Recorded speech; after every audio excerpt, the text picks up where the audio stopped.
Hi guys, welcome back to another video. In this video, I'm going to be talking about why e-commerce brands are not suitable for beginner social media marketing agencies. So guys, you probably heard lots of people talk about this on YouTube and in different courses, etc. That when you're a beginner social media marketing agency, probably sub 10K a month, I really would not recommend going after e-commerce brands for many different reasons, which I'm going to go through in this video. I would recommend seriously sticking to e-commerce, seriously sticking to lead generation businesses.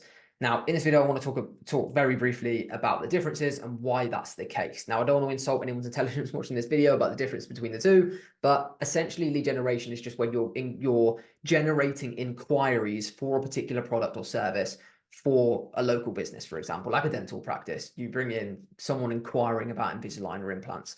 Whereas an e-commerce brand is where you're actually generating the actual sale. So the difference is here, guys, is when you're working for an e-commerce brand, it's very black and white how much money you're making them, which means there's more pressure on you to deliver as a social media marketing agency. For example, when you're working with an e-commerce brand, at any moment, their accountant or the owner of the brand can look at it and be like, right, we've spent XYZ on this agency and they've brought back XYZ in sales. It's completely black and white and there's no hiding. So if you're learning the ropes, if you're learning how the Facebook ad campaigns work, there's literally no hiding with in comparison to like a lead gen where you can get a reasonably shitty ad up to a shitty landing page and at least you're getting inquiries through, and then discussing the convertibility of those leads kind of buys you a bit of time. Whereas with ecom, it's like there's literally no hiding.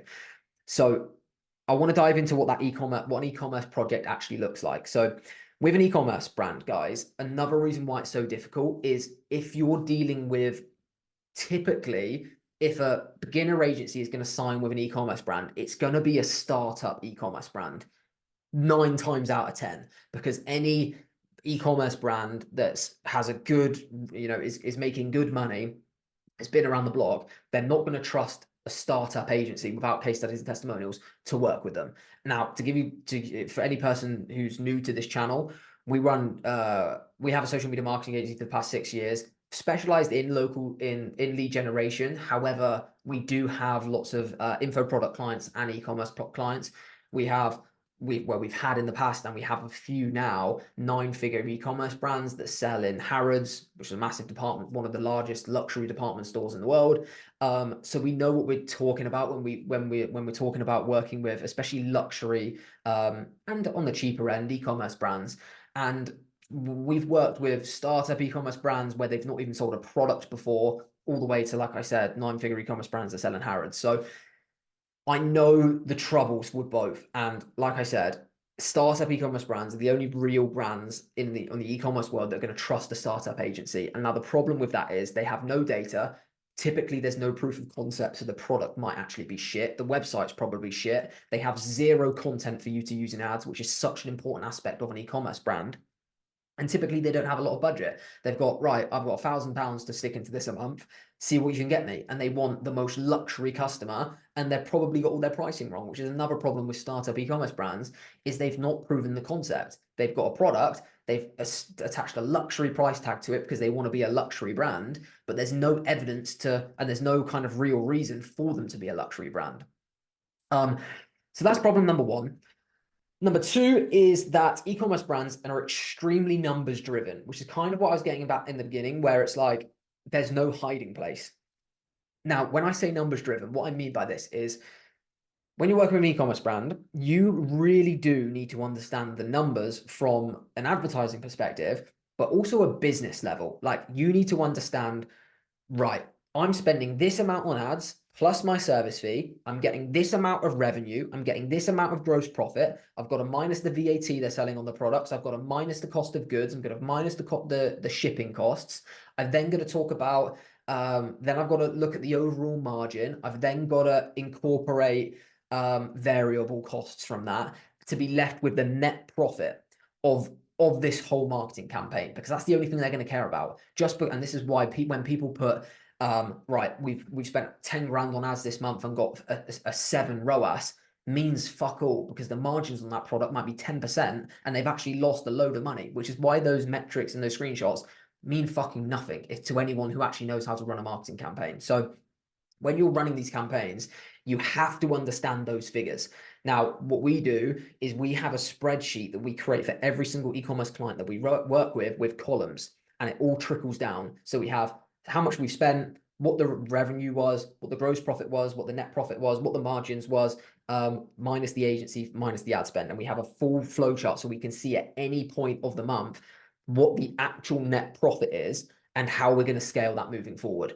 And if you're a beginner agency who's never really been stuck into a business and learning the numbers, that's going to be like seriously foreign ground to you, because you're potentially with a local lead generation business, you're going to be dealing with quite a fluffy business owner, probably, that, you know, as long as you bring in as long as you bring in like 10 inquiries and they convert a few, they've got their money back.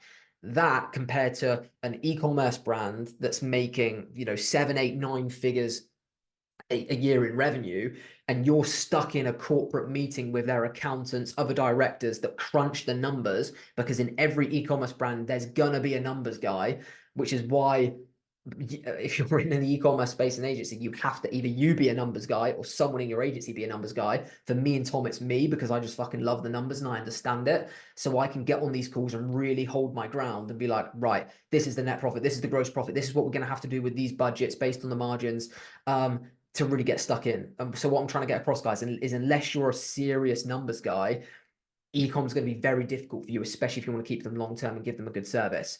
Also, like I said at the beginning, e-commerce brands, marketing campaigns are extremely creative driven. So especially when because with an e-commerce brand, you're going to have a quite considerable budget, because you're probably going to be either international or the whole of the UK or US to sell your services. And with those types of budgets, your creative's going to fatigue massively. Also, the creative that's needed for an e-commerce brand to excel, especially on TikTok or Instagram Reels, is going to be user-generated content, which again, you're going to have to consult with that client on how they're going to get that made, or work with some some UGC content creators to get that made, and you ask them and you work with those creators on their behalf.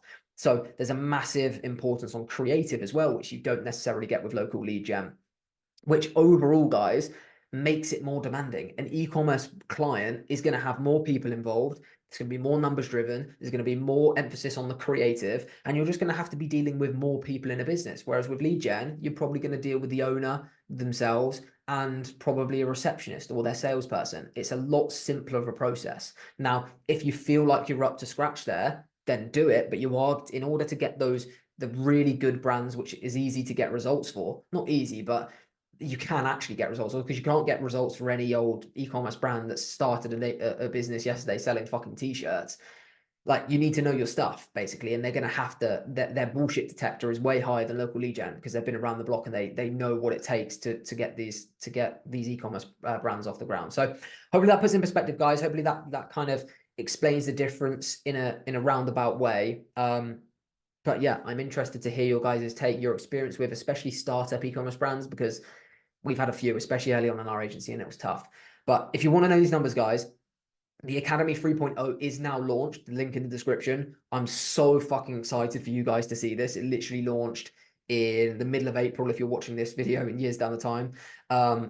Yeah, the middle of April, Digital Culture Academy 3.0, and we dive through exactly how to work out the numbers for local lead generation businesses and e-commerce businesses in copious amounts of detail.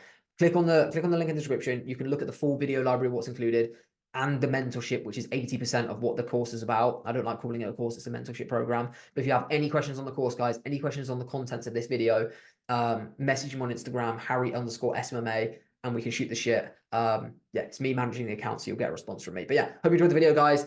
Please subscribe. Massively helps. And I shall see you tomorrow at 9 AM for tomorrow's video. Cheers, guys.